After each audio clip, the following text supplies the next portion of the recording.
안녕하세요. 칠기준날입니다. 고뇌하고 사색하는 시간 없이 그저 단순하게 살아간다면 우리는 인간만이 누릴 수 있는 가장 큰 행복을 놓치는 것인지도 모릅니다. 특히 인공지능이 빠르게 발전하는 지금 인간만이 가진 통찰과 사색의 힘은 그 어느 때보다 소중해졌습니다. 한 줄의 명언이 삶의 방향을 바꾸듯 깊은 생각은 가능성을 기회로 만드는 힘을 가집니다. 결국 우리 모두는 저마다의 방식으로 세상을 해석하며 살아가는 작은 철학자들입니다. 생각이 에너지가 되고 그 에너지가 세상을 만들어 갑니다. 조금 더 깊은 통찰과 단단한 관점으로 삶을 바라보고 싶다면 오랜 시간 쌓인 지혜를 통해 스스로를 단단히 세워야 합니다. 오늘 소개할 책 세상의 통찰 철학자들의 명언 500은 마키아벨리에서 조조에 이르기까지 동서양 위대한 사상가들의 통찰을 담아낸 명언 모음집인데요. 혼란스러운 시대 속에서도 단단한 나만의 방향을 찾고 싶은 우리들에게 삶의 방향을 잃지 않게 이끌어줄 것입니다.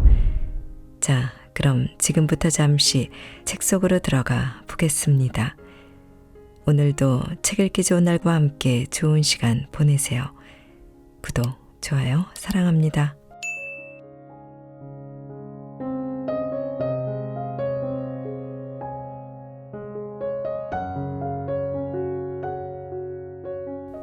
끊임없이 의심하며 살아라. 세상에 원래 그런 것, 당연한 것은 없습니다. 모든 현상에는 원인이 있고 어떻게 생각하느냐에 따라 동전의 양면처럼 뒤집힐 수 있습니다.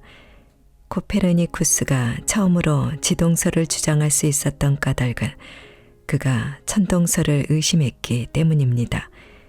위대한 발견을 한 사람들은 모두 마음속에 왜라는 질문을 지니고 삶을 탐구했기 때문에 성과를 이룰 수 있었습니다.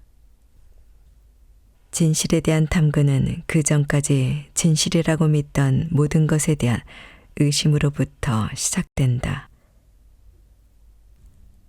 지식인이라면 적을 사랑할 수 있을 뿐만 아니라 친구를 미워할 수도 있어야 한다.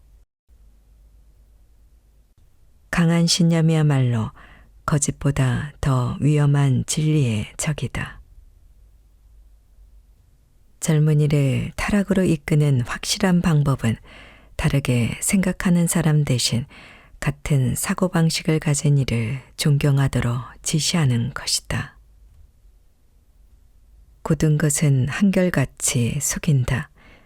진리는 하나같이 굽어 있으며 시간 자체도 둥근 골이다.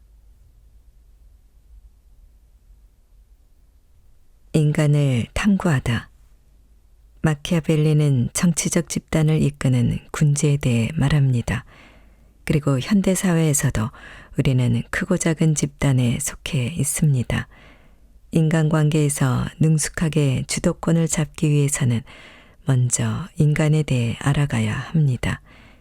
마키아벨리는 특유의 냉철하고 날카로운 시선으로 인간을 관찰하고 탐구했습니다. 우리는 그의 냉철한 말을 통해 스스로를 돌아보고 실패하지 않는 인간관계를 만들 수 있습니다. 인간은 변덕스럽고 위선적이며 탐욕스러운 동물이다.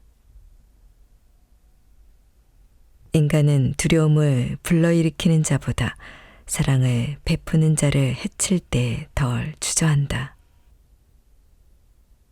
인간은 흔히 작은 새처럼 행동한다. 눈앞의 먹이에만 정신이 팔려 머리 위에서 매나 독수리가 내리덮치려고 하고 있는 것을 깨닫지 못하는 참새처럼 말이다. 인간은 태어나면서부터 허영심이 강하고 타인의 성공을 질투하기 쉬우며 자신의 이익 추구에 대해서는 무한정한 탐욕을 지닌 자다. 인간은 대체로 내용보다는 외모를 통해서 사람을 평가한다.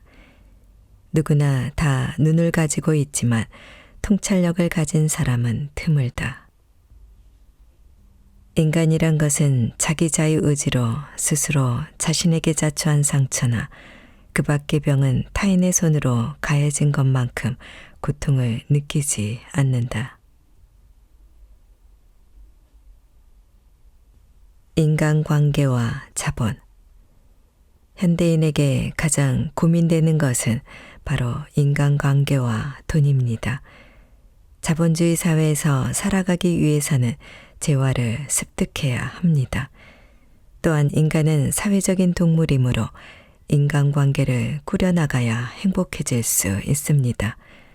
수천 년 전에 세상을 살았던 세네카도 인간관계와 부에 대해 다음과 같은 명언을 남겼습니다.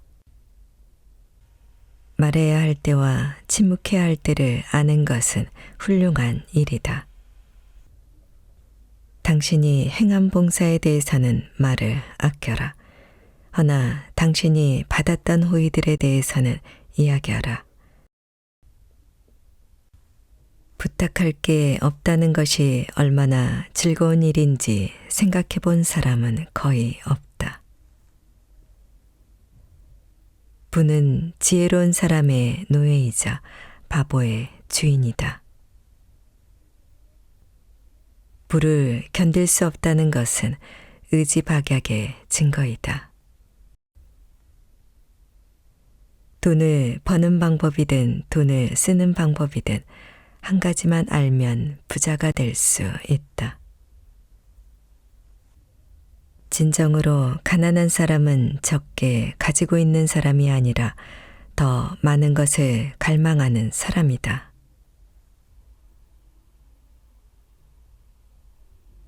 카네기의 인생 성공 명언. 우리 모두는 완전한 존재로 이 세상에 태어났습니다. 그리고 인간의 완성은 끊임없는 노력의 결과로 이루어집니다. 사용하지 않는 기계가 녹이 슬듯이 실천하지 않는 인간은 실패가 두려워 새로운 일에 도전하지 못합니다. 인간은 활동을 통해 완성되는 존재입니다. 그리고 그 활동은 동물적인 활동이 아니라 인간의 가능성을 펼치는 활동입니다. 우리는 1년이면 다 잊어버릴 슬픔을 간직하느라 무엇과도 바꿀 수 없는 소중한 시간을 버리고 있다. 소심하게 굴기에는 인생이 너무 짧다. 자기의 능력이나 실력은 생각하지 않고 단숨에 몇 계단을 뛰어 올라가려는 사람은 성공하지 못한다. 내가 알고 있는 최대의 비극은 많은 사람들이 자기가 진정으로 하고 싶은 일이 무엇인지 알지 못하고 있다는 것이다. 단지 급료에 얽매여 일하고 있는 사람처럼 불쌍한 인간은 없다. 책임을 지고 일을 하는 사람은 회사, 공장, 기타 어느 사회에 있어서도 반드시 두각을 나타낸다. 책임 있는 일을 하도록 하자. 일에 대소를 불문하고 책임을 다하면 꼭 성공한다. 마음속에서 즐거운 듯이 만면에 웃음을 띄워라.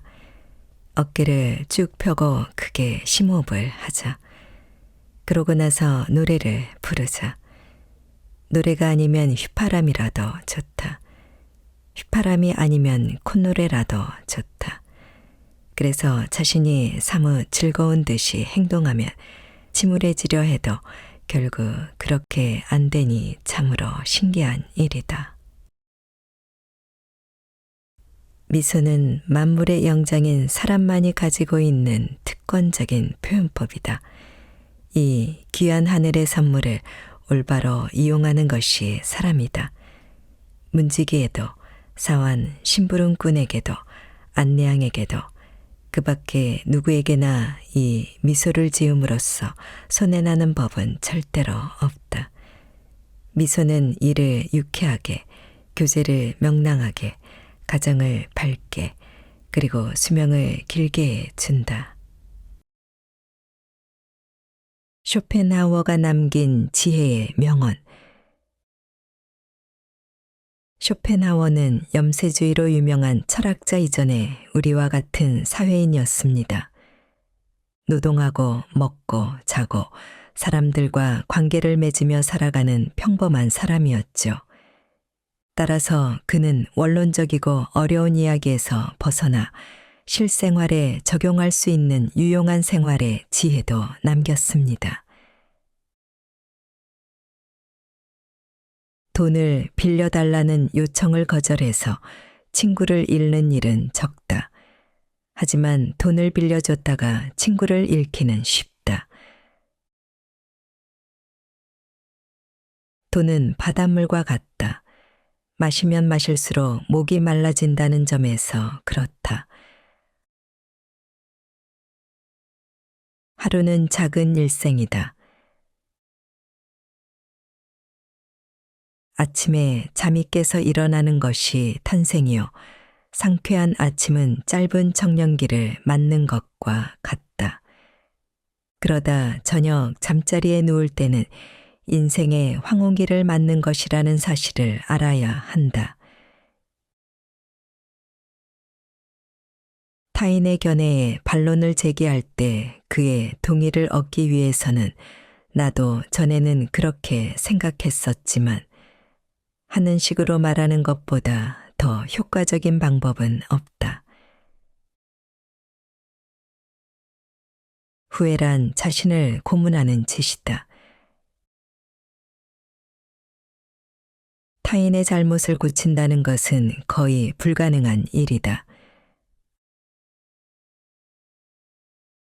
아무리 나쁜 인격자를 만난다 하더라도 그래, 세상에는 저런 존재도 필요하지 라고 생각해야만 한다. 이성적인 삶의 지혜. 스피노자는 인간의 행복과 자유를 이성에서 찾아내려 노력했습니다. 이성적인 삶이란 합리적인 사고로 자신의 행동에 책임질 수 있는 삶의 방식입니다. 그것은 곧 삶의 지혜가 됩니다. 철학이란 결국 사람이 어떻게 하면 만족스러운 인생을 살 수 있는지 연구하는 학문입니다. 자유주의자 스피노자는 지혜롭게 삶의 난관을 넘어갈 수 있는 다양한 방법에 대해 말했습니다.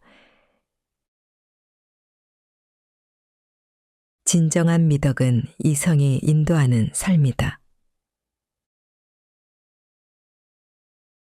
현재가 과거와 다르길 바란다면 과거를 공부하라. 세 사람이 한 자리에 모이면 그 의견이 모두 다르다. 비록 당신의 의견이 옳다고 하더라도 무리하게 남을 설득시키려고 하는 것은 현명하지 않다. 모든 사람들은 설득당하기를 싫어하기 때문이다. 의견이란 못질과 같아서 두들기면 두들길수록 자꾸 앞이 들어갈 뿐이다. 진리는 인내와 시간이 절로 밝혀질 것이다. 두려움은 희망 없이 있을 수 없고 희망은 두려움 없이 있을 수 없다. 무엇이든 자연에 반하는 것은 이성에 반하는 것이며 이성에 반하는 그 모든 것은 불합리하다. 지혜롭게 사람을 대하는 법. 우리는 항상 가족, 직장 상사와 동료, 사업 파트너 등 가까이 있지만 잘 모르는 사람들과의 관계를 걱정합니다. 인간은 사회적 동물이기 때문에 주변 사람의 영향 속에서 살아갈 수밖에 없습니다. 좋은 사람들과 함께 있으면 좋아지고 나쁜 사람들과 함께 있으면 나빠지는 법입니다. 이와 같은 어려움 속에서 어떤 태도로 더불어 살아가야 하는지 생각해 봅시다. 타인을 자기 자신처럼 존경할 수 있고 자기가 하고 싶다고 생각하는 것을 타인에게 할 수 있다면 그 사람은 참된 사랑을 알고 있는 사람이다. 그리고 세상에는 그 이상 가는 사람은 없다. 사람들은 누구나 친구의 품 안에서 휴식을 구하고 있다.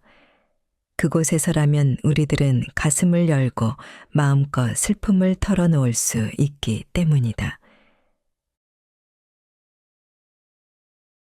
남의 좋은 점을 발견할 줄 알아야 한다. 그리고 남을 칭찬할 줄도 알아야 한다. 그것은 남을 자기와 동등한 인격으로 생각한다는 의미를 갖는 것이다. 누가 가장 행복한 사람인가? 남의 장점을 존중해주고 남의 기쁨을 자기의 것인 양 기뻐하는 자이다. 누구나 자기가 최고라고 생각한다. 그래서 많은 사람들이 이미 경험한 선배의 지혜를 빌리지 않고 실패하며 눈이 떠질 때까지 헤매곤 한다. 이 무슨 어리석은 짓인가? 뒤에 가는 사람은 먼저 간 사람의 경험을 이용하여 같은 실패와 시간 낭비를 되풀이하지 않고 그것을 넘어서 한 걸음 더 나아가야 한다. 선배들의 경험을 활용하자. 그것을 잘 활용하는 사람이 지혜로운 사람인 것이다. 무식한 것을 두려워하지 말라. 허위의 지식을 가지고 있음을 두려워하라. 반드시 진리가 구체화될 필요는 없다. 진리가 우리의 정신 속에 깃들이고 공감을 불러일으키고 그리하여 종소리처럼 힘세고 자비롭게 공기 속에 울리기만 하면 충분하다. 성품은 스스로 갈고 닦는 것. 사람은 한마디의 말에도 큰 영향을 받습니다. 감동적인 말 한마디로 인해 삶의 의욕을 되찾을 수도 있고 무심코 내뱉은 말 한마디로 상처를 입은 사람이 생길 수도 있습니다. 말싸움이라도 하게 된다면 서로가 같은 수준이 되어 상처를 주고받기 때문에 승자 없는 싸움이 됩니다. 말은 곧 사람의 성품이 됩니다. 그러므로 행동과 말은 신중히 이루어져야 합니다. 좋은 말은 언제나 단순하며 언제나 만인에게 이해되며 그리고 언제나 합리적이다. 착한 사람이란 자신의 죄는 언제까지나 잊지 않고 자신의 선행은 곧 잊어버리는 그러한 사람이다. 그릇된 사람이란 그 반대다. 자신의 선행은 언제까지나 잊지 않으면서 자기가 저지른 죄는 곧 잊어버리고 마는 그러한 사람이다. 깊은 강물은 돌을 집어던져도 흐려지지 않는다. 모욕을 받고 이내 발칵하는 인간은 작은 웅덩이에 불과하다. 좋은 일을 하려고 노력하기보다는 오히려 좋은 인간이 되도록 노력해야 한다. 빛을 내려고 전전긍긍하기보다는 깨끗한 인간이 되도록 노력해야 한다. 인간의 영혼은 유리그릇과 같다. 인간은 이 그릇을 더럽힐 수도 더 깨끗이 빛나게 할 수도 있다. 나 자신의 삶은 물론 다른 사람의 삶을 삶답게 만들기 위해 끊임없이 정성을 다하고 마음을 다하는 것처럼 아름다운 것은 없다. 혼자 생활을 하거나 다른 사람들과 관계를 맺으며 생활을 하거나 단 한 가지 지켜야 할 원칙이 있다. 인생을 가치 있게 살고자 원한다면 기꺼이 자신을 희생할 준비가 되어 있어야 한다는 것이다. 다른 사람들과 무리지어 있을 때는 홀로 생각해야 한다는 사실을 명심하고 홀로 생각에 잠겨 있을 때는 다른 사람들과 의견을 나누어야 한다는 사실을 명심해야 한다. 현명하고자 한다면 현명하게 질문을 하는 방법, 주의 깊게 듣는 태도, 그리고 더 이상 할 말이 없을 때 말을 그치는 방법을 알아야만 한다. 듬직한 위로를 건네는 말. 문제가 없는 인생은 없습니다. 우리가 문제를 풀지 않는 이유는 무엇보다 해법이 없다고 포기하기 때문입니다. 하지만 모든 문제에는 그 속에 해법이 숨어 있습니다. 끝까지 포기하지 않아야 스스로 길을 찾을 수도 길을 만들 수도 있는 것입니다. 처음부터 만들어진 길은 없습니다. 루시는 인생을 길에 비유하며 든든한 격려와 위로를 건네줍니다. 희망이란 본래 있다고도 할 수 없고 없다고도 할 수 없다. 그것은 땅 위의 길과 같다. 본래 땅 위에는 길이 없었다. 걸어가는 사람이 많아지면 그것이 곧 길이 되는 것이다. 무엇이 길인가? 그것은 바로 길이 없던 곳을 밟아서 생겨난 것이고 가시덤불로 뒤덮인 곳을 개척하여 생겨난 것이다. 예전에도 길이 있었고 앞으로도 영원히 길은 생길 것이다. 젊은 영혼들이 내 눈앞에 우뚝 서 있다. 그들은 벌써 거칠어져 있거나 거칠어지고 있다. 그렇지만 나는 이들 피 흘리면서 아픔을 견뎌내는 영혼을 사랑한다. 내가 인간 세상에 있음을, 인간 세상에서 살고 있음을 느끼게 해 주기 때문이다. 어느 나라, 어느 누구를 막론하고 대개 자기를 사랑하는 것은 마땅한 일이라고 인정하고 있다. 이는 바로 생명을 보존하는 요지이며 또 생명을 이어가는 기초이다. 잉크로 쓴 거짓이 피로 쓴 진실을 덮을 수 없다. 검소한 행복을 찾아 떠난 노자. 근도란 무엇입니까? 노자에 의하면 그것은 무위자연의 도입니다. 무위자연이란 인위적인 손길이 가해지지 않은 자연을 가리키는데 자연에 거스르지 않고 순응하는 태도를 가리키기도 합니다. 속세를 벗어나 검소한 행복을 찾아 떠난 노자는 위대한 도가 무너졌기 때문에 인의가 생겨났고 지혜가 나오고 나서 큰 거짓이 생겨났고 집안이 불화하기 때문에 효와 자애가 강조되었으며 나라가 혼란할 때 충신이 필요했다고 이야기합니다. 이처럼 발상을 뒤집은 노자에게서 새로운 가르침을 얻을 수 있습니다. 세상을 자신의 몸처럼 사랑하는 사람에게는 제국을 맡길 수 있다. 인간은 너무 많은 지식을 갖고 있어서 통치하기 어렵다. 적게 가지는 것은 소유다. 많이 가지는 것은 혼란이다. 행복을 탐욕스럽게 좇지 말며 행복에 대해 두려워하지 마라. 과도한 욕망보다 큰 참사는 없다. 불만족보다 큰 죄는 없다.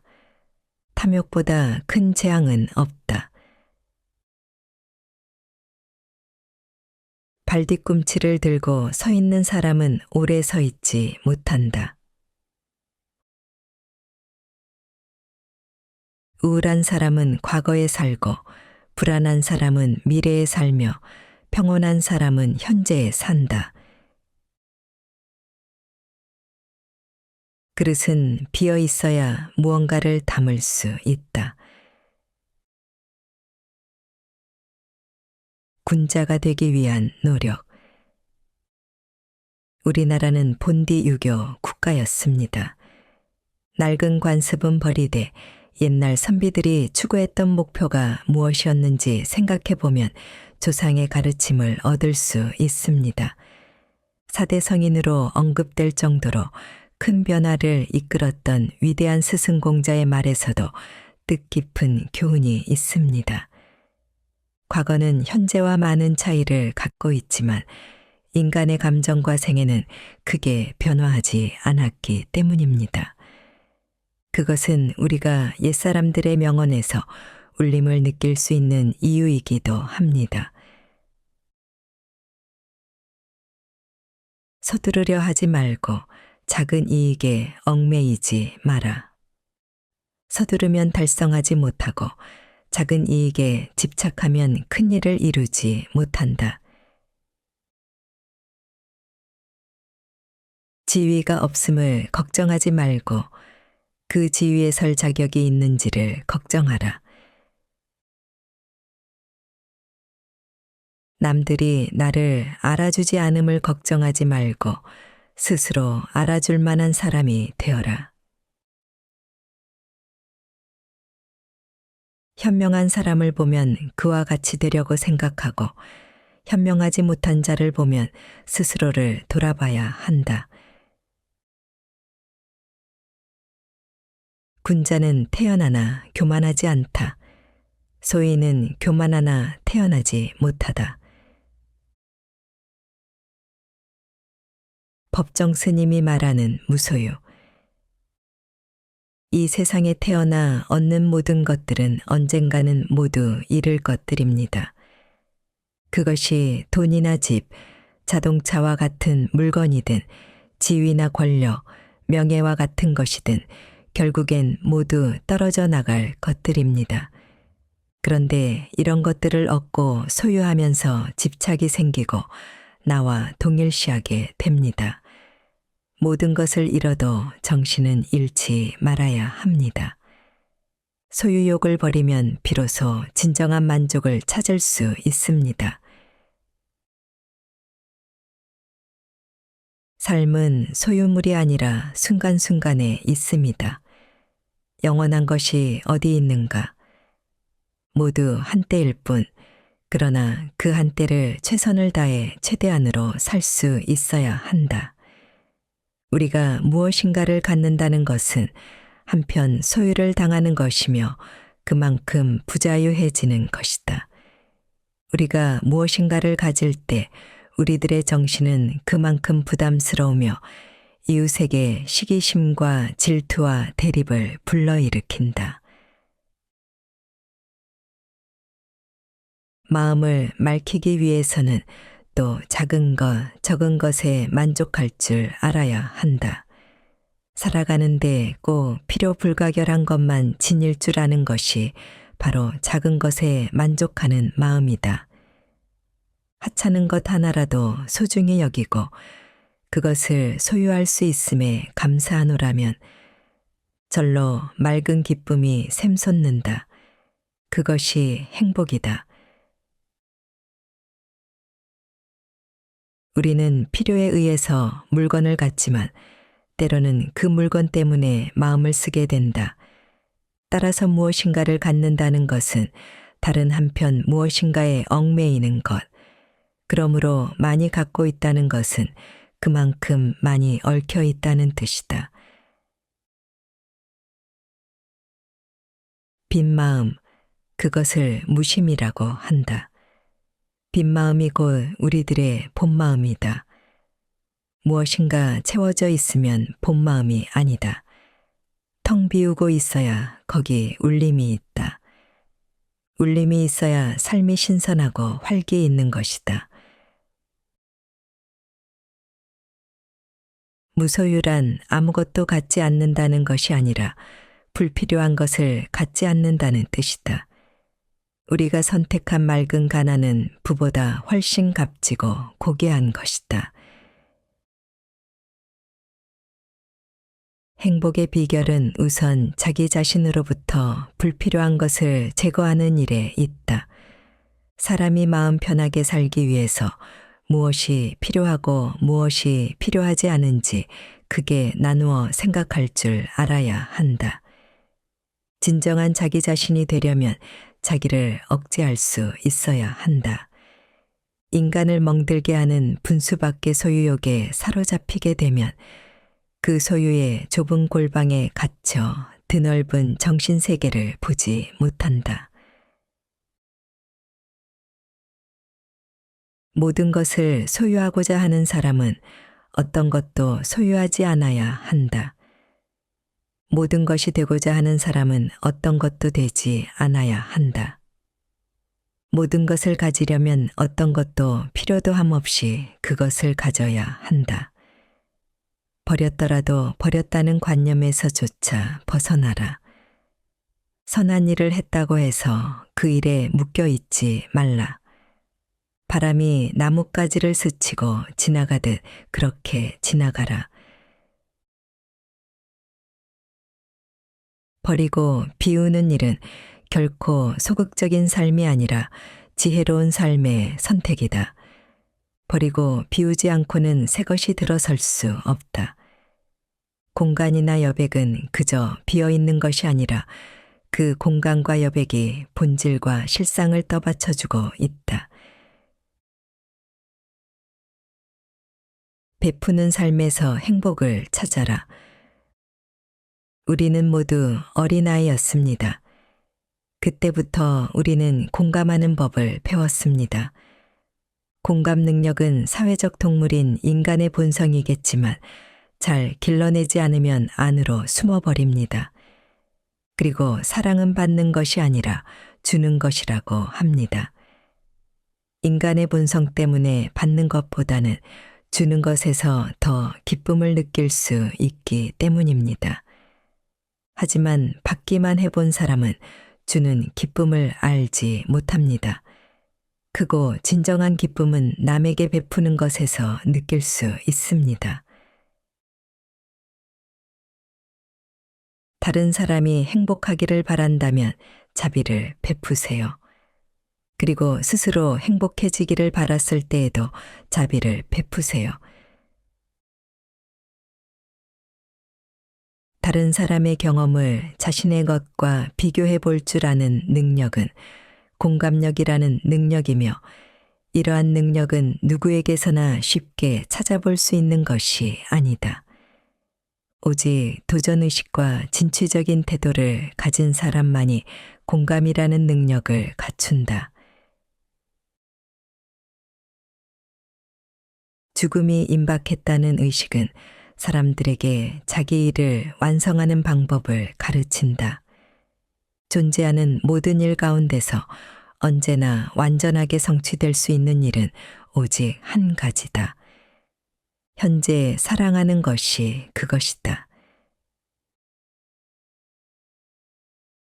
용서란 타인에게 베푸는 자비심이기보다는 흐트러지려는 나를 내 자신이 거두어들이는 일이 아닐까 싶다.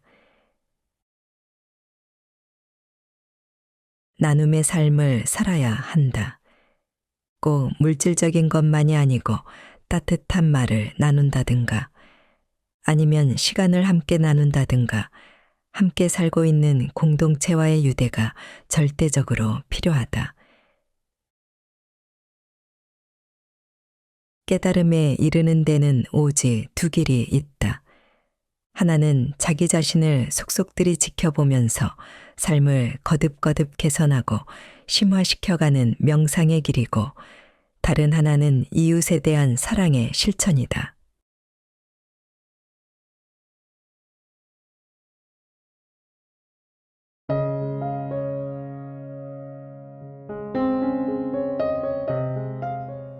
명언은 한 인간의 삶에서 우러나온 진실한 목소리다.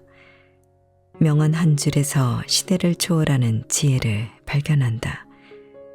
명언은 시대를 넘어 공감대를 형성하는 언어의 교각이다. 안녕하세요. 칠키존날입니다. 오늘 소개할 책은 하루 한 줄 인생 명언 365입니다. 이 책은 현자들이 남긴 지혜의 말들과 저자의 통찰을 통해 하루하루를 더 의미 있게 살아갈 수 있도록 돕는 인생 지침서입니다. 누구나 살다 보면 방향을 잃고 흔들릴 때가 있죠. 그럴 때 필요한 건 긴 설명이나 화려한 조언이 아니라 마음에 바로 닿는 한 줄의 말일지도 모릅니다. 이 책에는 일, 인간관계, 감정, 시간, 나이듦에 관한 365개의 명언과 그에 대한 따뜻한 성찰이 담겨 있습니다. 현자들의 한 줄은 단순한 말이 아니라 삶의 고비마다 우리를 일으켜 세우는 등불 같은 존재입니다. 삶이 고단한 어느 날, 이 책 속 한 줄의 명언이 오늘의 나를 다독이고 내일의 나에게 용기를 건네어 어떤 인생의 파도 앞에서도 흔들림 없이 나아갈 수 있게 해줄 것입니다. 자, 그럼 지금부터 잠시 책 속으로 들어가 보겠습니다. 오늘도 책 읽기 좋은 날과 함께 좋은 시간 보내세요.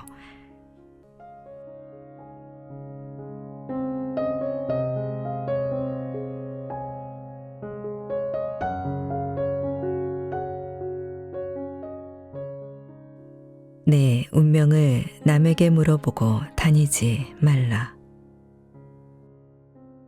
스스로에게 등불이 되어라. 석가모니.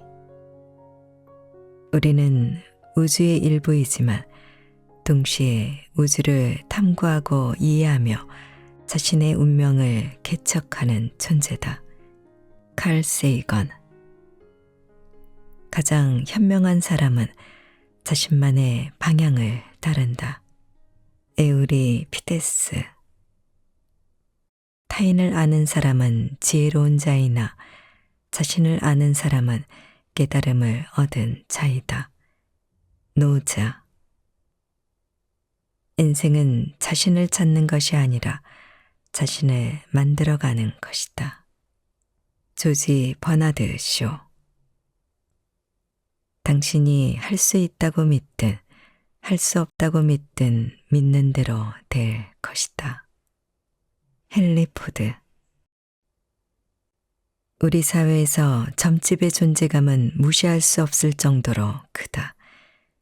한국의 점집 시장 규모는 연간 5조 원에 달한다. 이 놀라운 수치는 사람들이 얼마나 자신의 미래에 대해 불안해하고 있는지를 여실히 보여주는 지표다. 하지만 이러한 현상은 우리의 삶에 대한 깊은 성찰을 요구한다. 자신의 운명은 그 누구도 아닌 자기 자신이 가장 잘 알고 있어야 한다.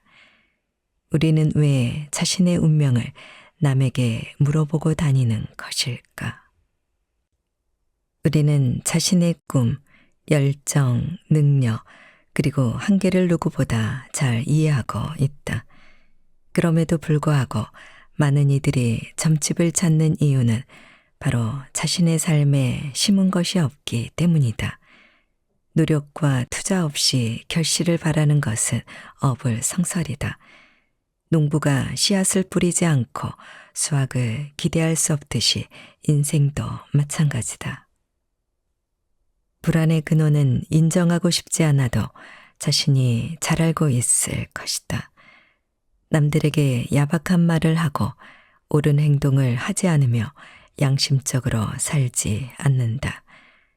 자신의 성장과 발전을 위한 투자도 게을리한다. 이렇게 살다 보면 당연히 미래가 불안하고 불안해질 수밖에 없다. 심은 것이 없으니 불안할 수밖에 없고 일시적 위안을 얻기 위해 결국 점집으로 발걸음을 옮기는 것이다.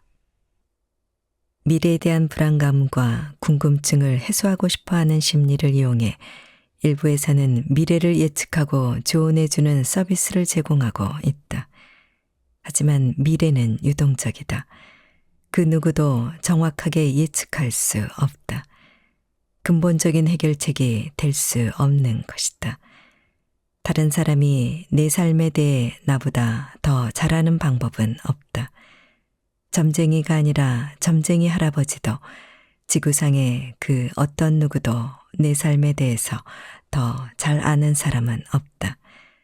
점을 보는 행위는 삶에 대한 책임을 회피하게 만들고 스스로의 힘으로 문제를 해결하는 기회를 빼앗아 간다. 자신의 삶을 온전히 살아내는 것에 대한 책임 회피일 뿐이다. 운명을 스스로 개척해 나가는 삶, 즉 주체적인 삶을 사는 것이 얼마나 중요한지 알고 있는 사람은 자신의 운명을 남에게 물어보고 다니지 않는다. 주체적인 삶이란 자신의 선택과 행동에 책임을 지고 스스로의 힘으로 미래를 만들어가는 것을 의미한다. 미래는 언제나 불확실하다. 하지만 이 불확실성을 두려워하지 말고 그것을 받아들이고 적극적으로 대처하는 자세가 필요하다. 점쟁이의 말에 의존하는 대신 자신의 직관과 판단력을 믿고 결정을 내리는 용기가 필요하다. 자신의 판단력과 직관력이 언제나 맞는 것은 아니다. 하지만 스스로 판단하고 직관하는 경험을 쌓아갈수록 삶을 성장시키는 귀중한 자산이 된다. 점집에 갈 돈이 있다면 그걸로 사랑하는 사람과 맛있는 음식을 먹으며 좋은 시간을 보내는 것이 훨씬 더 나은 미래를 만들어줄 것이다. 운명에 대한 지나친 집착은 현재의 삶을 놓치게 만든다. 미래에 대한 불안으로 현재의 소중한 순간들을 제대로 누리지 못하는 경우가 많다. 하지만 진정한 행복과 성취는 현재에 충실히 살아갈 때 얻을 수 있다. 지금 이 순간 최선을 다하는 것이 가장 확실한 미래 준비다. 우리의 삶은 미리 쓰인 각본이 아니다. 그것은 우리가 매일 새롭게 써나가는 창작물이다. 허상의 안도감에 기대어 살 것인가? 아니면 불확실성 속에서도 자신의 힘으로 미래를 개척해 나갈 것인가? 인생에 추월차선은 없다. 서두르지 말라. 좋은 것은 시간이 걸린다. 존 우든. 조급함은 본질을 놓치게 만든다. 천천히 생각하고 한 걸음씩 나아가는 법을 배워라. 수전 케인. 빠르게 성장하는 것은 오래가지 못한다. 노자. 계단 전체를 볼 필요 없다. 그냥 한 번에 한 계단만 올라가라. 마틴 루터 킹. 위대한 업적은 시간이 필요하다. 시간을 투자하지 않으면 아무것도 얻을 수 없다. 마야 안젤루. 성공으로 가는 지름길은 없다. 성공은 실패라는 디딤돌을 하나하나 밟아가는 과정이다. 징기스칸. 사람들은 왜 추월차선에 혹하게 된 걸까? 인생에 추월차선이 있을 것 같지만 그런 건 없다. 과정을 밟지 않는 모든 것은 모래성처럼 허무하게 무너진다. 인생에 치트키가 있을 것 같지만 그런 건 없다.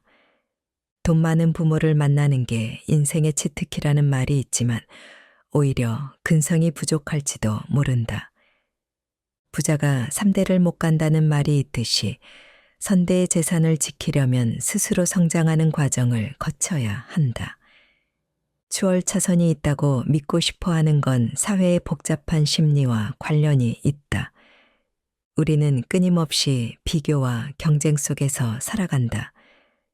소셜미디어를 통해 타인의 화려한 삶을 24시간 목격하면서 자신의 평범한 일상을 비루하게 느끼고 있다. 이런 환경에서 사람들은 자연스럽게 더 빠른 길을 갈망한다. 온라인 쇼핑으로 클릭 한 번이면 원하는 물건을 살 수 있고 스트리밍 서비스로 기다림 없이 콘텐츠를 소비할 수 있다. 즉각적 만족의 경험이 쌓이면서 인생의 다른 영역에서도 같은 수준의 즉각적인 결과를 기대하게 되었다. 불확실성에 대한 두려움도 큰 역할을 한다.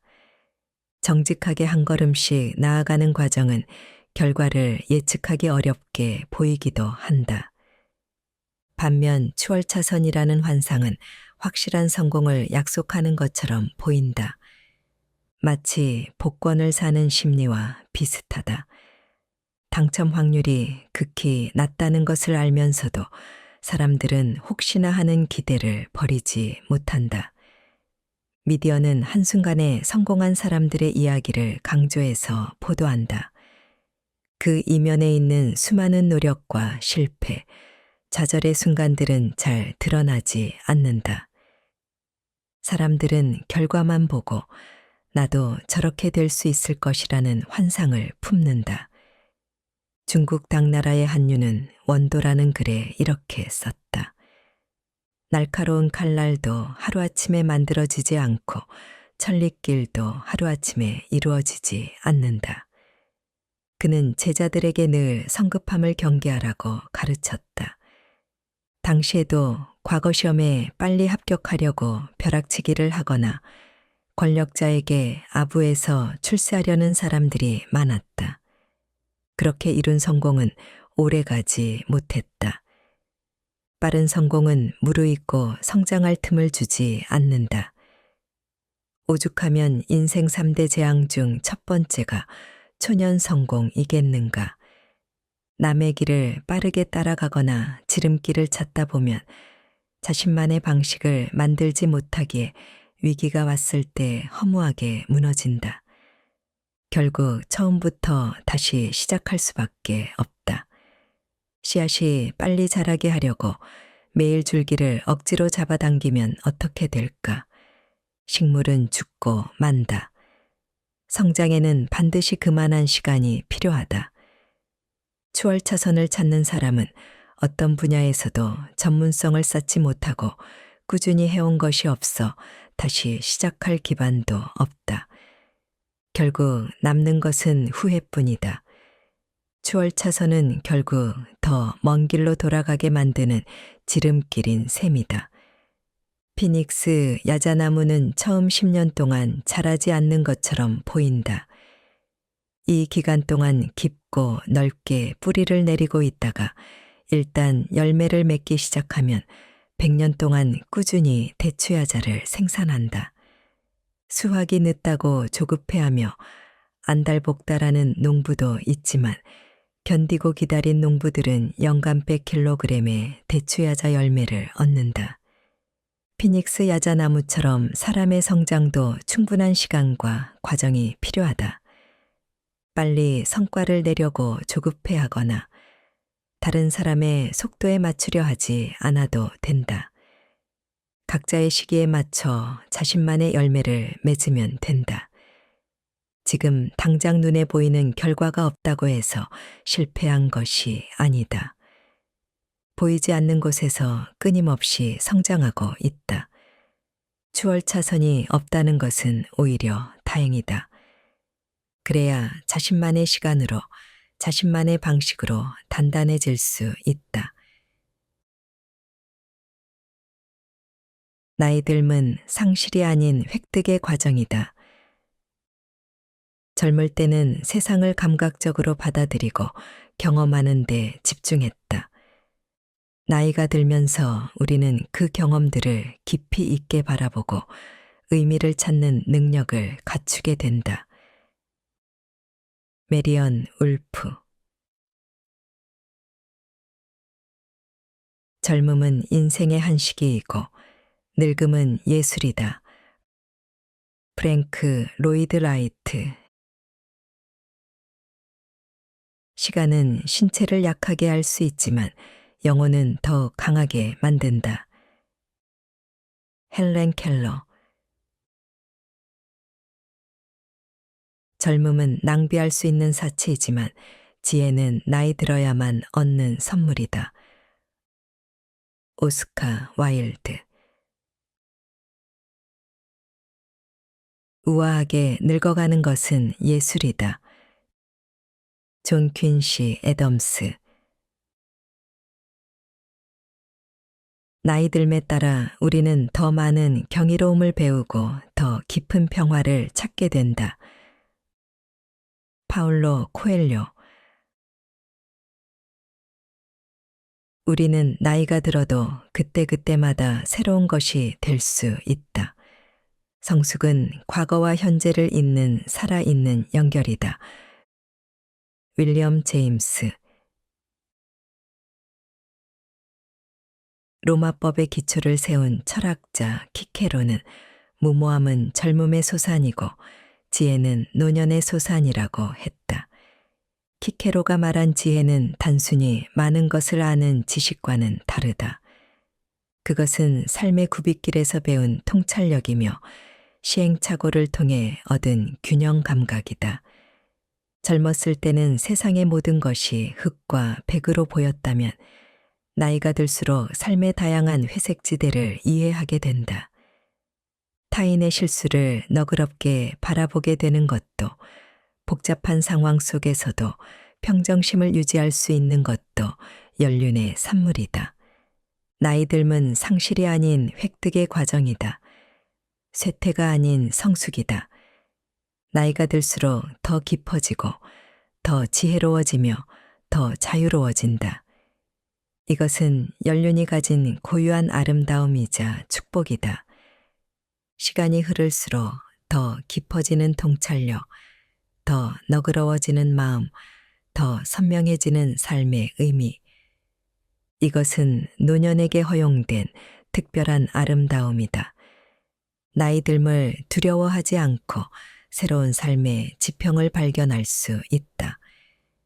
젊은이의 싱그러운 미소가 아직 피어나지 않은 꽃봉오리라면 노인의 온화한 미소는 만개한 꽃잎이다. 노인의 온화한 미소가 젊은이의 싱그러운 미소만큼이나 아름답게 느껴지는 이유는 그 온화한 미소 속에는 삶의 깊이가 담겨 있기 때문이다. 노인의 미소는 수많은 기쁨과 슬픔을 보듬어 안은 미소이며 날카로웠던 모서리들이 세월의 조각칼로 부드럽게 다듬어진 미소다. 젊은이의 미소는 순수하고 생기 넘치지만 때로는 삶의 깊이를 모르는 천진난만함이 묻어난다. 노인의 미소는 인생의 온갖 굴곡을 겪고도 여전히 따뜻한 너그러움을 지니고 있다. 실패와 좌절을 겪으면서도 다시 일어섰고 상처와 아픔을 겪으면서도 타인을 이해하는 법을 배웠다. 또 젊었을 때는 도저히 용납할 수 없었던 일도 너그럽게 받아들일 수 있는 포용력이 생겼다. 세상을 향한 원망이나 미움 대신 모든 것을 있는 그대로 받아들이는 평온함이 노년의 미소를 더욱 빛나게 만든다. 무엇보다 노인의 미소에는 참된 마음이 드러난다. 더 이상 남에게 보여주기 위해 가식적으로 웃지 않아도 되는 나이라서다. 젊음의 아름다움이 태어남과 동시에 받는 선물이라면 노년의 미소는 삶이라는 긴 여정을 통해 얻어낸 승리의 기쁨이자 초월의 증표다. 그래서 노인의 온화한 미소 속에서 단순한 표정 이상의 무언가를 삶의 본질에 가까운 어떤 진리를 발견하게 되는 것이다. 젊음이 화려한 꽃이라면 나이 듦은 깊이 있는 향기와 같다. 겉으로 보이는 화려함은 줄어들지 모르지만 그 대신 내면의 풍요로움이 커진다. 젊었을 때는 미처 보지 못했던 삶의 세세한 아름다움을 발견하고 그 아름다움이 온화한 미소로 이어진다. 노년에 웃을 수 있는 삶을 가꿔가는 것은 젊음의 싱그러움과 견주어도 결코 그 빛이 어둡지 않다. 새로운 층위의 삶 가운데 느낀 것. 나이가 든다는 것은 더 많은 시간을 가지는 것이 아니라 더 많은 의미를 가지는 것이다. 프란체스코 페트라르카. 시간은 최고의 약이자 최고의 스승이니 모든 것을 받아들이는 법을 가르쳐 준다. 노자. 경험으로 얻은 주름을 자부심으로 받아들이는 것이 지혜롭게 나이 드는 비결이다. 랄프 waldo 에머슨. 우리는 나이가 들면서 점점 더 많이 아는 것이 아니라 더 중요한 것을 아는 법을 배운다. 파울로 코엘료. 나이가 들수록 마음의 눈이 더욱 밝아진다. 이븐 시나. 시간은 최고의 작가다. 언제나 완벽한 결말을 써낸다. 찰스 디킨스. 나는 할미 입맛이 되었다. 약과는 최애 과자이고 무슨 맛으로 먹는지 이해가 되지 않았던 당감과 홍시는 가장 좋아하는 과일이 되었다. 육아나 한과 같은 과자를 끼고 살고 쳐다보지도 않았던 양갱을 마트에 가면 꼭 사온다. 몇 년 전까지만 해도 상상할 수 없는 변화이다. 이젠 떡볶이가 그닥 당기지 않는다. 그렇게 좋아하던 튀김도 고기도 매운 것도 먹지 않는다. 대신 찐 옥수수의 담백함과 식감을 즐기고 아침에 천천히 마시는 우엉차의 구수한 향을 음미하며 가장 좋아하는 반찬은 제철 나물이다. 그래서 나이를 먹어가는 재미가 있다. 새로운 즐거움과 새로운 맛, 인생을 바라보는 새로운 관점이 생긴다는 짜릿함이 있다. 시간과 함께 나라는 존재가 겪는 변화를 새록새록 발견한다. 예전에는 이해할 수 없었던 어른들의 습관이나 사고방식을 이제야 공감하기도 한다. 비가 오기 전에 온몸에서 신호가 온다는 게 어릴 적에는 그렇게 신기했다. 어른들이 무릎을 문지르며 내일은 비가 올 거야 라고 말씀하실 때마다 왜 그런지 궁금했는데 어느 순간부터 나도 무릎과 어깨가 날씨를 예고하기 시작했다. 새로운 즐거움도 계속해서 발견한다. 젊을 때는 몰랐던 계절의 변화가 이제는 온몸으로 느껴진다. 봄바람의 따스함, 여름 새벽의 선선함, 가을 햇살의 온도, 겨울 눈의 고요함까지 매 순간 자연이 선물하는 작은 변화들이 특별하게 다가온다.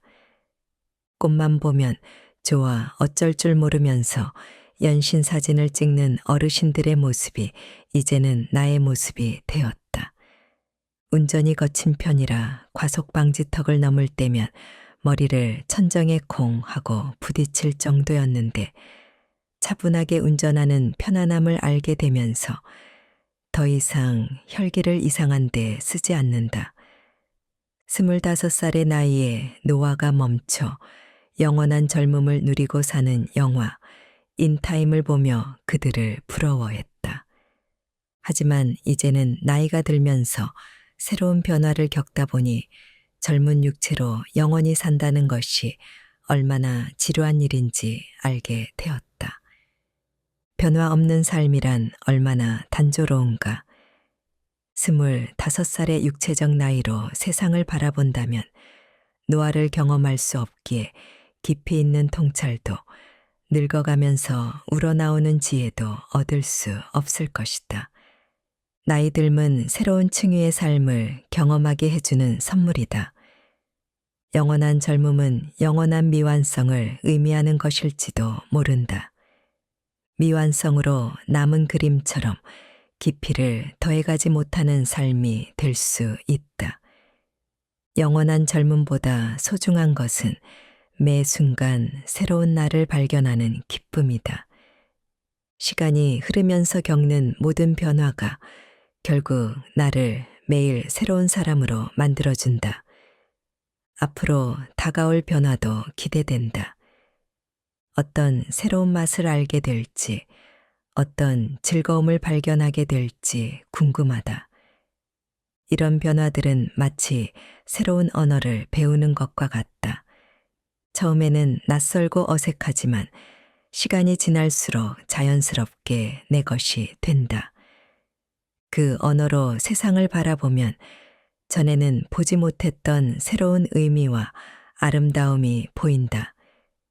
시간이 가면 자연스럽게 새로운 언어를 배울 수 있다니.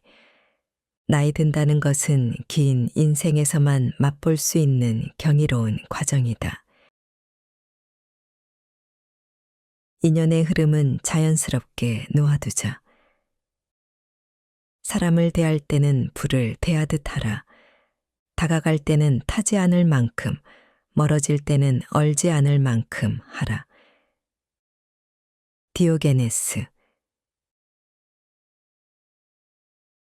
사람을 붙잡으려 하지 말고 그가 가려는 길을 존중하라. 프리드리히 니체.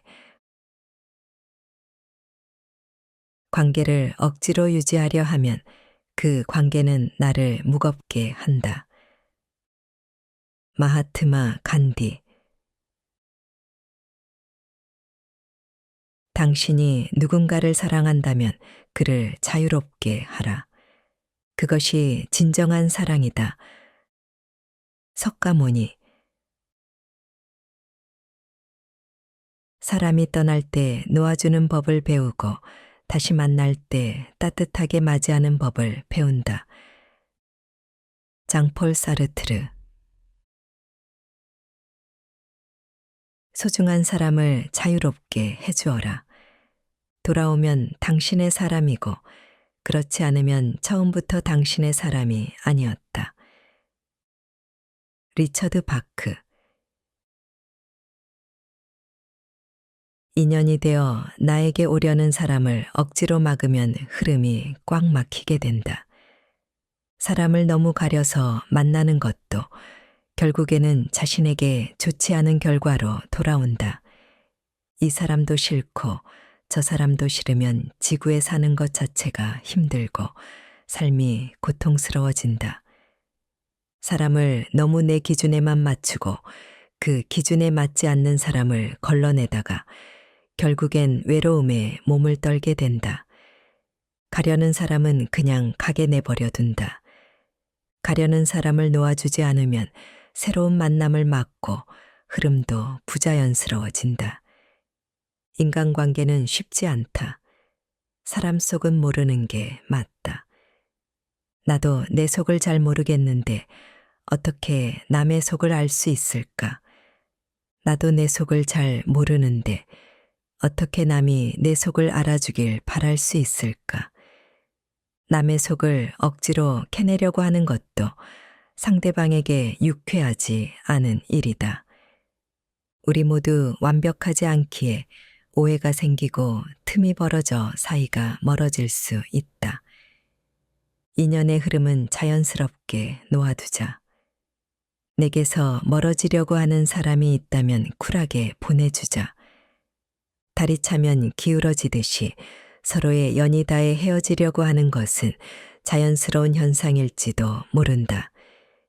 인연이 다가올 때 최선을 다하고 인연이 끝나면 우리에게 각자 주어진 소임이 다했으니 아름답게 헤어지는 방법이 최선이다. 불교에서는 삶을 업 또는 카르마라고 한다. 인간은 태어나면서부터 생로병사에서 자유롭지 않다. 이 생로병사만큼 우리가 벗어나지 못하는 것이 인간관계다.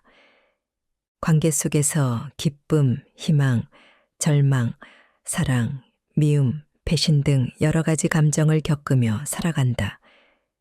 나 또한 사람들에게 좋은 감정, 나쁜 감정을 선사하면서 살아왔을 것이다.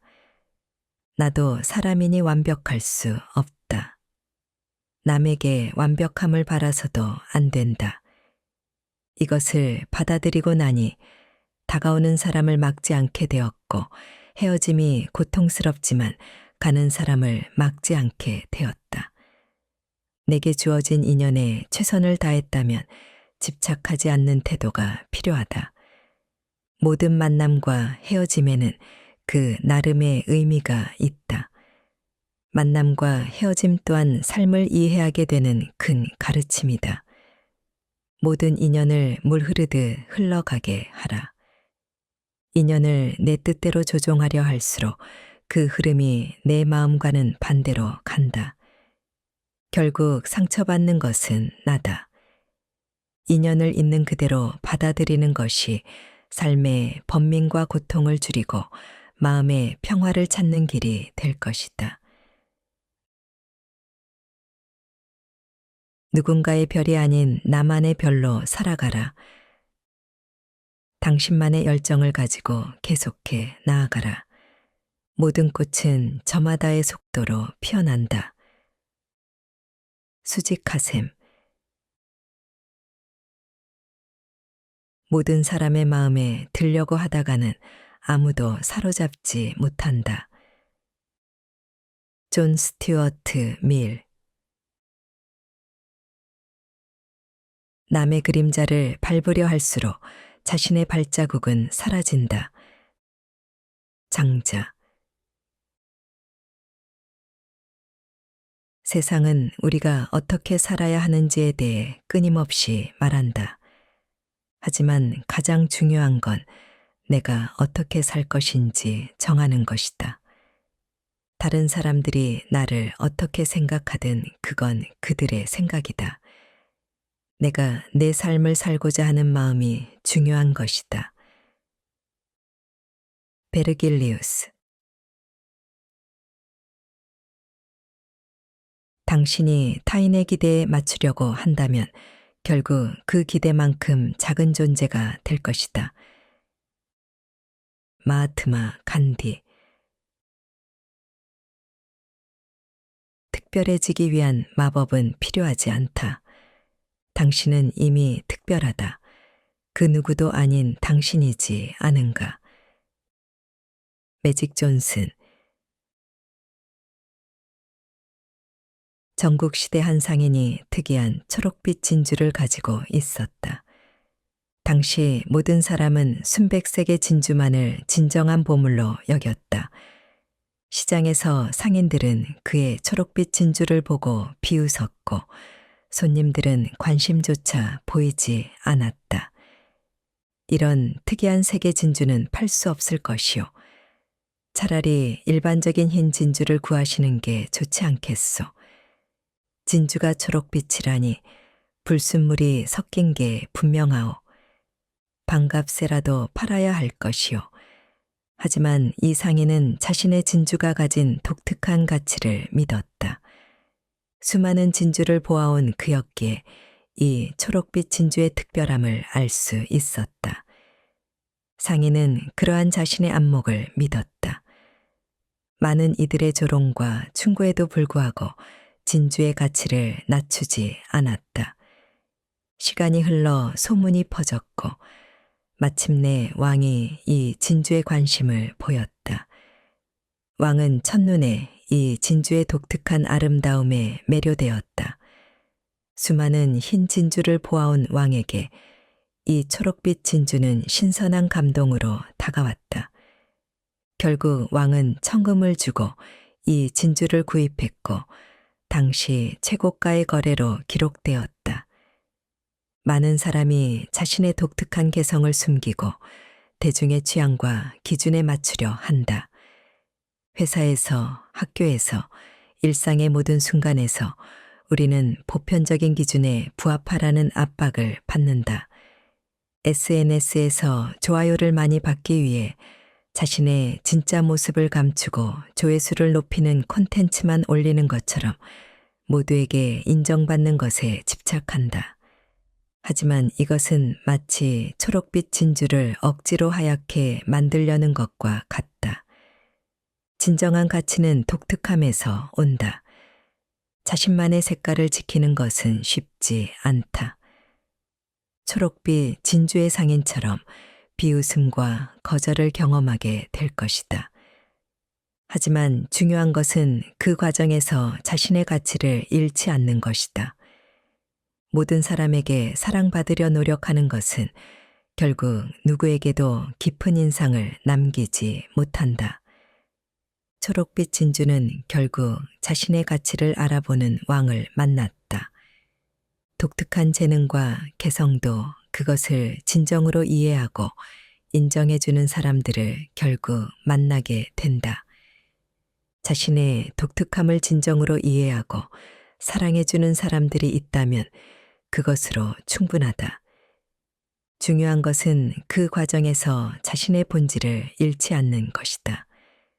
획일화되고 표준화된 기준이 만연한 시대일수록 자신만의 고유한 빛깔을 지키는 것은 무엇보다 소중하다. 당장은 인정받지 못하더라도 긴 안목에서 보면 더 큰 가치를 만들어낼 수 있다. 당신 안에 초록빛 진주 같은 특별함을 포기하지 말라. 그것을 진정으로 알아볼 수 있는 사람들이 반드시 어딘가에 있다. 모든 별이 같은 밝기로 빛난다면 밤하늘은 얼마나 단조로울까. 어떤 별은 붉게, 어떤 별은 푸르게, 저마다의 빛깔로 밤하늘을 수놓는다. 세상의 기준에 맞추려 당신만의 별빛을 감추지 말라. 진정한 가치는 자신만의 특별함에서 드러난다. 알면서도 모르는 척하는 지혜. 현명한 자는 모든 것을 알지만 모든 것을 말하지는 않는다. 플라톤. 모든 진실이 유용한 것은 아니며 모든 진실이 말해져야 하는 것도 아니다. 르네 데카르트. 남의 잘못을 말하기 전에 자신을 돌아보라. 왕양명. 진정한 관용은 알면서도 모르는 척하는 능력에서 시작된다. 알베르 카뮤. 알면서도 모르는 척하는 것은 큰 인격의 표현이다. 퇴계 이왕. 상대의 체면을 생각하는 것이 인간의 도리다. 송시열. 누군가의 거짓말을 알아차렸을 때 그 자리에서 지적하는 것이 능사는 아니다. 거짓 속에 담긴 난처한 사정이 있을지도 모른다. 진실을 밝히는 것보다 서로의 체면을 지키는 것이 더 중요할 때가 있다. 가까운 사이일수록 알면서도 모르는 척하는 지혜가 필요하다. 가족이나 친구, 동료의 작은 거짓말이나 실수를 일일이 지적하면 서로 방어적으로 대하는 불편한 관계가 되기 쉽다. 상대방의 숨은 의도를 간파했을 때도 이 지혜가 필요하다. 모든 것을 알고 있다는 듯이 행동하면 상대방을 궁지로 몰아넣게 되고 관계를 악화시키는 결과를 낳는다. 때로는 알면서도 모르는 척 해주는 것이 상대방의 체면을 살려주는 동시에 나의 품격도 지킬 수 있다. 때로는 작은 거짓말이나 실수를 통해 자신을 보호하려 한다. 이것을 이해하고 받아들일 줄 아는 사람은 슬기롭고 성숙하게 인간관계를 일구어 나간다. 알면서도 모르는 척하는 것은 높은 사회적 지능을 요구하는 기술이다. 단순한 위선이나 가식이 아니다. 서로의 품위를 지키고 관계를 보호하는 현명한 방법이다. 때로는 덜 아는 체하고 덜 말하고 덜 보여주는 것이 현명한 선택일 수 있다. 그것이 관계의 여유를 만들어준다. 무례한 사람이 되는 것을 막아주고 대화가 선을 넘지 않도록 하는 자연스러운 방패가 된다. 예를 들어 당신의 친구가 최근 이직을 했다고 한다. 그런데 당신은 그 친구가 사실은 해고되었다는 것을 다른 지인을 통해 알고 있었다. 친구의 이야기를 들으면서 당신은 그저 고개를 끄덕인다. 이렇게 알면서도 모른 척하는 배려는 우정을 더 깊게 만들어 줄 것이다. 하지만 이런 지혜를 발휘하지 못하고 해고되었다는 사실을 알고 있었다고 말한다면 그 친구의 기분은 어떨까? 앞으로의 관계는 어떻게 이어질까? 그 친구는 더 이상 당신에게 연락하지 않을 가능성이 크다. 그런 말을 듣고도 아무렇지 않게 우정을 이어나갈 사람이 얼마나 될까? 사회적 동물인 인간에게 체면과 존중은 중요하다. 체면은 제2의 생명이라는 말처럼 누군가의 체면을 공개적으로 깎아내리는 것은 그 사람의 존재 자체를 부정하는 것과 다름없다. 적절한 침묵과 배려 있는 행동으로 관계를 지킬 수 있다. 누군가의 비밀을 폭로하거나 약점을 지적할 때 그 말은 예상치 못한 방향으로 퍼져나가 결국 자신에게도 부메랑이 되어 돌아온다. 굳이 알 필요 없는 것까지 캐내고 지적하는 것은 지혜롭다고 할 수 없다. 눈치가 없다는 것은 관계를 읽는 능력이 부족하다는 것을 의미한다. 관계를 지키는 현명한 방법 중 하나가 바로 알면서도 모르는 척하는 지혜이다. 상대방의 체면을 살리는 동시에 자신의 품격도 높이는 일석이조의 총명함이다. 마음을 흔드는 것들의 안녕을 구하라. 삶을 단순화하라. 마음의 혼란을 줄여라. 헨리 데이비드 소로. 당신의 마음을 다스리면 당신의 삶을 다스릴 수 있다. 마르쿠스 아우렐리우스. 모든 일이 당신 뜻대로 흘러가지 않을 때면 이 말을 기억하라. 비행기는 바람을 가르며 이륙하는 것이지 바람에 의지하며 날아오르는 것이 아니다. 헨리 포드. 단호한 결단이 없으면 아무것도 이루어지지 않는다. 앤드루 카네기. 자신을 극복하는 것, 그것이 인생에서 가장 위대한 승리다. 플라톤. 마음이 변하면 태도가 변한다. 태도가 변하면 습관이 변한다.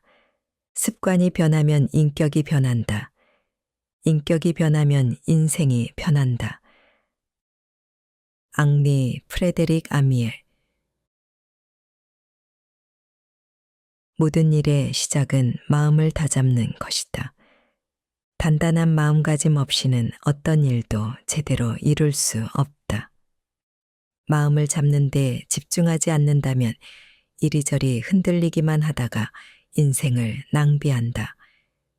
오늘은 이것에 흥미를 느끼고 내일은 저것에 마음이 끌리는 식으로 살아간다면 결국 아무것도 이루지 못한다. 시간은 모래시계처럼 흘러간다. 청춘은 새벽 이슬처럼 찰나의 반짝임을 남기고 사라진다. 시간의 흐름은 점점 더 빨라진다. 과거를 돌아보면 20대의 10년은 굉장히 느리게 흘러갔다. 20대의 10년이 마치 20년 같았고 30대의 10년은 5년 같았다. 40대는 1년같이 느껴진다. 50대의 10년은 마치 6개월 같을지도 모른다. 이 가운데서 스스로 바람개비처럼 주변 상황에 흔들리는 성향이 강하다는 것을 자각했다면 마음을 흔드는 모든 요소를 차단해야 한다. 마음을 흔드는 것을 보지 말라. 끊임없이 스크롤되는 소셜미디어, 자극적인 영상, 불필요한 정보의 홍수, 이것들에 관심을 끊어라. 마음을 흔드는 것을 듣지 말라. 근거 없는 소문, 부정적인 뉴스, 불필요한 잡담으로부터 귀를 막아라. 마음을 흔드는 사람을 만나지 말라. 의지를 꺾는 부정적인 사람들, 목표에서 벗어나게 하는 이들과의 만남을 대폭 줄여라. 마음을 흔드는 장소에 가지 말라. 유흥과 낭비의 유혹이 가득한 곳들, 시간을 허비하게 만드는 장소, 그곳들을 피하라. 마음을 흔드는 물건을 곁에 두지 말라. 불필요한 소비를 부추기는 물건들, 주의를 산만하게 하는 기기들, 이것들을 정리하라. 마음을 흔드는 음식을 먹고 마시지 말라. 일시적인 만족을 주지만 장기적으로는 해로운 음식들, 정신을 흐리게 하는 술, 이것들을 멀리하라. 하루를 마무리하며 스스로에게 물어본다. 오늘 나는 어떤 하루를 보냈는지, 바람 따라 이리저리 흔들리는 바람개비처럼 시류에 휩쓸렸는지, 아니면 폭풍 속에서도 한결같이 제 빛을 비추는 등대처럼 살았는지, 매일 밤 이 질문과 마주하는 것이 성찰의 시작이다. 바람개비처럼 하루를 보냈다면 어떤 바람이 나를 이끌었는지, 그 방향은 내가 원하는 곳이었는지 돌아본다. 등대의 하루를 보냈다면 내가 바람빛이 어떤 의미였는지, 그 빛이 누군가의 길잡이가 되었는지 생각한다. 고요한 성찰은 삶의 나침반이 되어준다. 등대처럼 묵묵히 제자리를 지키는 이들은 깊이 있는 삶을 살아갈 것이다. 바람개비는 화려해 보일지 몰라도 끊임없는 움직임 속에 쉽게 중심을 잃을 것이다. 내 마음은 어떤 모습일까? 흔들리는 바람개비일까? 아니면 묵묵한 등대일까?